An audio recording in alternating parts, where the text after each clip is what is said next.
What's up, guys? It's Duke here from SportsGamers.com, and I got a great Madden 20 tip for you today. I'm going to show you guys the absolute best red zone defense in the game. This is an easy defense to use to lock up both the run and the pass, and it can be found in many playbooks. So we're going to be looking at the 3-4 odd, and this is going to allow you, like I said, lock up the run and the pass at the same time with a very easy setup, and I'm going to show you my exact adjustments to do just that. Now, before we get into it, as a reminder, if you're liking our content, please hit the subscribe button in the corner of the video and turn your notifications on so you do not miss any of our videos when they go live.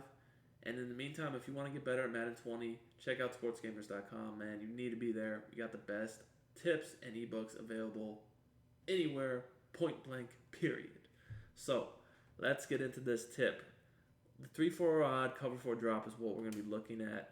I know it's a very common defense. I'm going to show you some of my exact adjustments I use, though, to kind of counteract the common things people like to do in the red zone. Now, before I get into that, I will say, though, if someone is coming out in an obvious running formation where you know there's no chance they're going to pass, basically, like goal line, eye tight, strong H wing, formations where people just want to run obvious runs every play, this defense will stop the run fine. Like, it's a good run-stopping defense, but I would just say if you know they're running the ball with basically 100% certainty, or as close to it as you can get, come out in your favorite run D. Whether that's 3-4 odd, 3-5 wide, 2-5 odd, whatever. Just come out in your favorite run D if you don't see them, they're just in a formation like this where the pass game is probably not going to be coming. Just get in your favorite run D. And, just for those exact purposes. However, what the defense I'm about to show you stops the run really good. It's just, in my opinion, if you know they're going to run, may as well get in your absolute best run D. So let's look at this D here. It's the cover 4 drop show too. So this will stop the run and the pass at the same time with the same setup. So let's look at some formations where, obviously the run is a threat. So let's start here. We'll do a stretch just to show you. We're going to do a stretch and dive showing you that we can stop both, and then we'll get into pass. So I always like to do a few things. I like the baseline and press mostly, but some certain formations I won't do that. But most formations I will baseline and press, especially if it's compressed, because I'll get these corners out away from the middle of the field. Because if they're in tight, sometimes they get walled off in the run game. I don't like that. Next, I pinch my D line, and then sometimes, especially if I'm worried about stretch, basically I'll spread the linebackers out. Now I do crash the D line down, and that's to make sure that they fight. If you don't have good D linemen without run stopping abilities, especially, you need to pinch and crash the D line down so they'll fight. If you do have great D linemen, this will be even better. But at that point, you don't even have to pinch them, to be honest. But anyways, so I do some specific coverage adjustments. I always change it up depending upon what my opponent shows they like to do. But the most common thing I like to do is go ahead and put the outside corners, or first of all, shade down and out. Very, very important. That takes away a lot of the common things people like to do, and with the extra adjustments I'm about to show you. And then I put the outside corners in clouds, and then I spy the the outside linebacker on the same side of the field that I'm controlling the safety. So on one side of the field, I have a hard flat, cloud flat combo. The other side, I'm patrolling, so I don't really need to worry about the hard flat as much, but I got a cloud. Reason why I'm able to do this is in Madden, the red zone basically starts inside the 10, right? Or at the 10. Because in Madden at the 20, which is real life red zone, you can really run your same offense. But in Madden, the 20, you can run your offense, sure. But when you get to the 10, you really can't because the passing lanes dwindle down. So now we don't need those corners in deep zones. All right, the clouds will do a good enough job, and this will be way better against the run. Because when you baseline press with clouds, they play the run way more aggressively than just being in a deep zone of, I just feel they crash down way better. Or play the run overall way better. Obviously, we know the safeties in cover 4 play good. We're going to be on the weak side one, which means if we look at the offensive formation, which side of the formation do I think the blocking is stronger? Which side do I think they're going to run the ball to? Whichever side that is, I'm getting on the opposite one.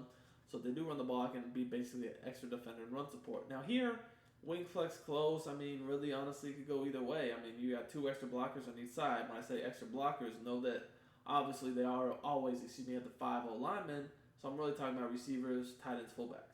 It's equal here, but, obviously 2 tight ends blocking should probably do better than 2 receivers. So that's why I feel like all things given equal, probably the right side stronger. So I'm going to get on this guy. So here's the setup. Let's show stretch, and then we'll show dive, and then we'll get into some passes. So as you guys can see, there was really nowhere to go. He basically just ran right into our defense, and at that point, I was just able to easily make the tackle. Let's do it again. Now, same exact setup. I just showed y'all, but it's basically baseline press, pinch the line, crash them down, spread linebackers. Shade covers down and outside. Then go ahead and put the outside corners and clouds, spy the outside linebacker, same side you're controlling the safety. Again, here's another stretch, and again, pretty much nothing. Now the same setup does well against dive too. So let's go ahead and run a dive real quick. Now, like I said, if I saw them in something crazy, pretty much obvious they're running like eye tight, I'm definitely in a different beat. But something that where, strong close, eye close, something like that to where they could run or pass, this is what I want to be in because I know that at the end of the day, I have to defend both, and this gives me the best chance to defend both. Like if they pass the ball, I'm in an obvious run defense, I'm screwed. But in here, this is great coverage too, and it stops the run. So again, you can see the same setup, and it kills the run. That's why you gotta pinch the D line and crash them down, because even if you don't have good D linemen, they're gonna fight for you on these inside runs. Like I said, if you do have the D line abilities that stop the run, like the run stopper, that type of stuff, you don't even necessarily have to pinch your D line. You could just leave this at basically the alignment the same. Just leave your linebackers and D line as is, and maybe crash the D line down. But if you don't, you definitely do want to pinch them just for better run support. So let's get into pass, because this is really what I want to talk about. So first of all, I'm going to show you guys how this coverage plays if you don't do any sort of shading, and then how it plays when you do. So that's like the big thing. So what do people like to do in the red zone when they pass? Think about it. They like to find some sort of glitchy route, if they're a good player anyway. Whether it's some sort of high ball in the back of the end zone on a post, maybe an in, just I don't know, or maybe glitchy low ball, like find space for corner or some sort of in or dig or curl, whatever. Maybe hit the running back out of the backfield, which we can adjust if needed. But that's kind of what people like to do. So let's just leave this coverage stock, and with the outside corners in the clouds though, and see how these hook curls mainly focus on the inside linebackers. Watch how they play. To me, they play so bad. Like, I know that it got tipped right there, but that just doesn't look good. Like that looks like that might be able to have a ball just thrown right immediately in the seam and fit in there, or some sort of glitchy low ball. I don't like that. All right, I definitely don't like how they play.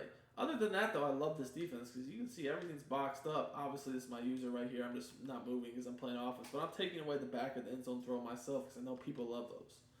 All right.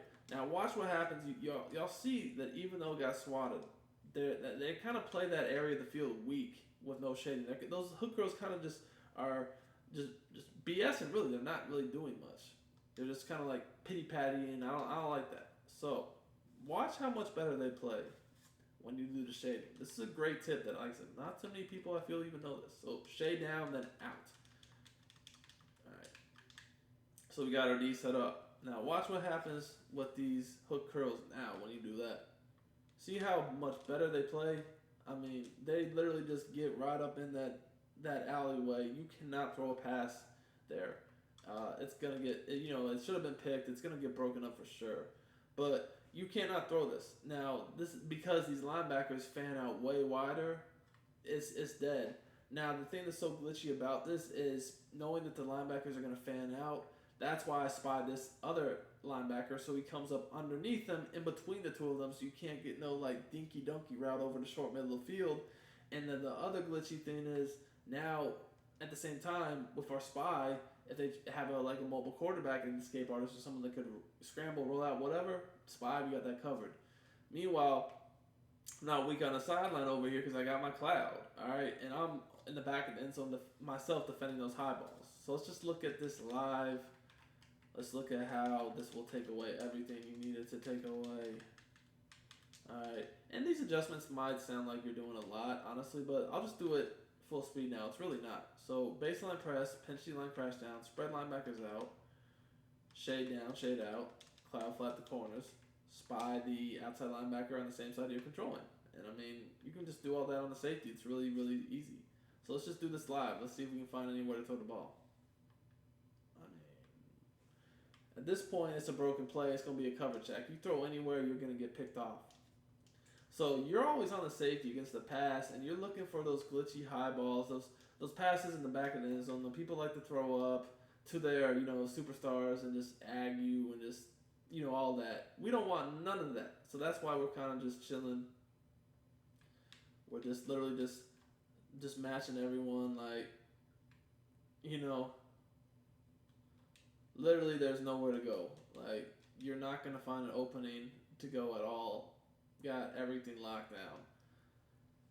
Show you like a few more examples. That was just quick little play. But another thing people like to do, like I said, is throw high balls. Now I did have a high ball option there. I just didn't throw it because I was just obviously I was playing myself. But if they can't run, they're mostly gonna try to do high balls, whether it's posts, the deeper ends.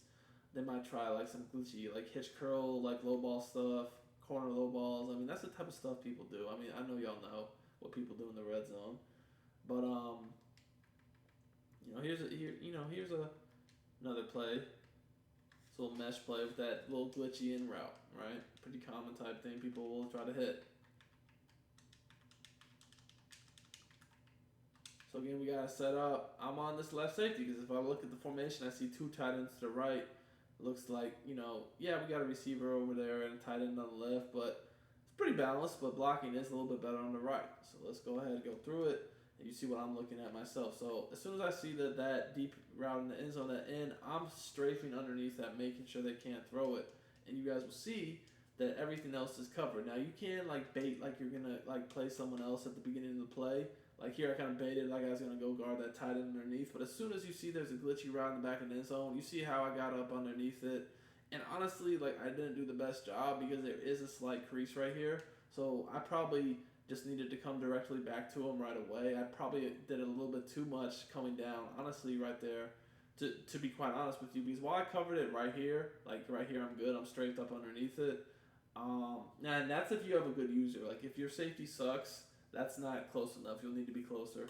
But there definitely was a little opening like right here. So that was on me. Like I didn't do a good enough job. So I do want to show you one more example of that just so you can see the kind of like proper way to do it. That was not good enough. That definitely could have been completed if I wasn't paying good enough attention. So that's kind of what you want to do better. See how I kind of like came right to him as soon as he was on his break and kind of like matched him. That's what you want to do. Now the one thing that they might be able to do against this defense is hit the running back, which is if they have like a flat wheel combo. That would really be it. So if they have a flat wheel combo, that's the one thing they can do to you. So, if they have that, what you need to do is you need to take the other outside linebacker that you didn't that you didn't spy. You need to take him and man him up on the running back. All right, so just like this. So now if they try to do something like that, we're good because I got him manned up. So now I take away that and everything's covered. Like, it's done for. So this is a really, really solid D. You can adjust from it easily. Stop the run, the pass, take away whatever routes you want, but honestly, it's the little extra adjustments with the shading and little defensive playmakers I do that really make the coverage super, super tough. And again, you can see that everything they can possibly do is accounted for. The run, the pass, the quarterback scramble. We even have the ability, if they're hitting us with a running back like concept out of the backfield, to man them up and not take away from the coverage. So at the end of the day, really all you can do against this defense is maybe throw like a quick like flat or drag route if we don't have a hard flat on one side of the field. But sometimes, obviously, as I showed you, you can if you want.